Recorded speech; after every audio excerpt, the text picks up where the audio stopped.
Hi and welcome. It's Kristen from Life of Crafting, and I know this seems a little crazy, but this is kind of thinking of trying to organize in my crafting that I have to have.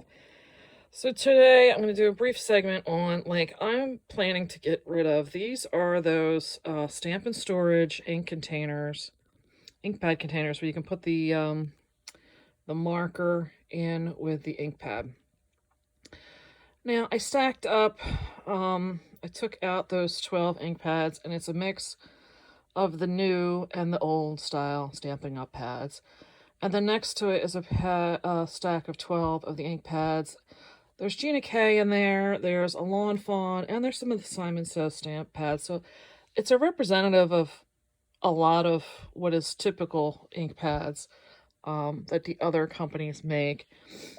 And I'm stacking them there just to represent. If you look, I easily have 5 more stamp pads behind them in height going up.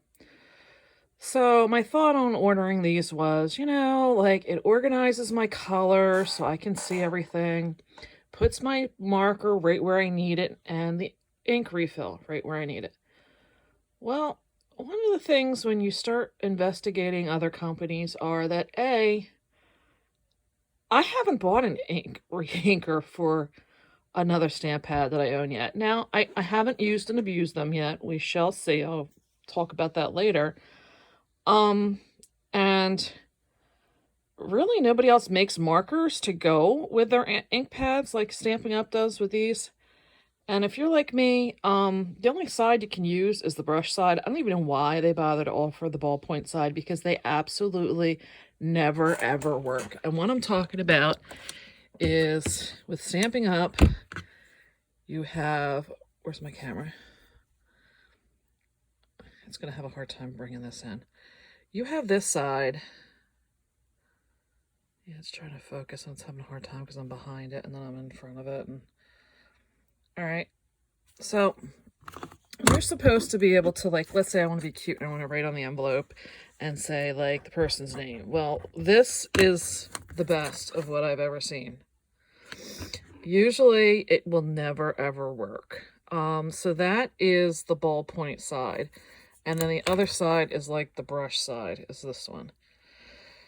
And that's the only one that ever seems to work. And then the other thing is, if they dry out, you never can, you can't re-ink them. They sell reinkers for their stamp pads, but they don't sell them for their markers. And, I've started to go to the World of Copic because they do have a wide variety of stuff. I'm not a big person of colors anyway, so to me, whether it's this dye or it's the alcohol, it doesn't matter to me. I don't even know the difference of it. If you do and it makes a difference, then don't let me talk you out of it. By all means, stick with what you have. But most of the time, I just need a color. I need a pink color. I need a blue color. I don't need something specific to match the dye. So this is a lot of wasted space.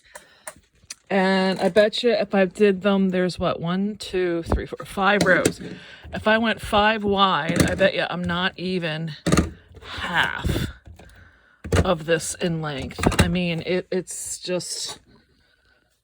I can't even pull out far enough to get the full thing in with my 5 stamp pads. I mean... Again, it looks nice, it's organized. If that's what's working for you, fine. I mentioned in my first studio tour that I'm trying to get everything into a calic. Let me see if I can walk back. I'm trying to get myself into this calic 5, and my craft here is so messy right now.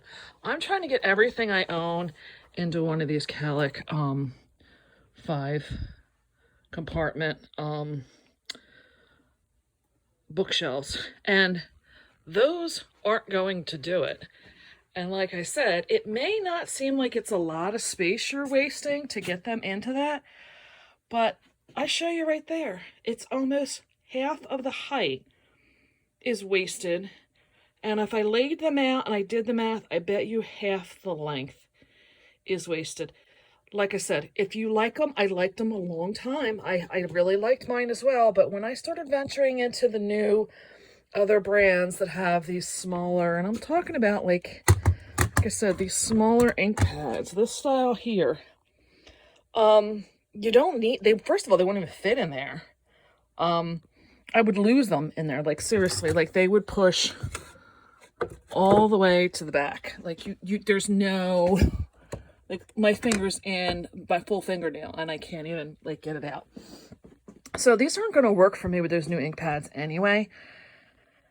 And it's just a lot of wasted space. So my mission today is I'm going through all of my Stampin' Up! Ink pads. I'm going to make it in my coloring book, the sample book I've showed before, with sample colors.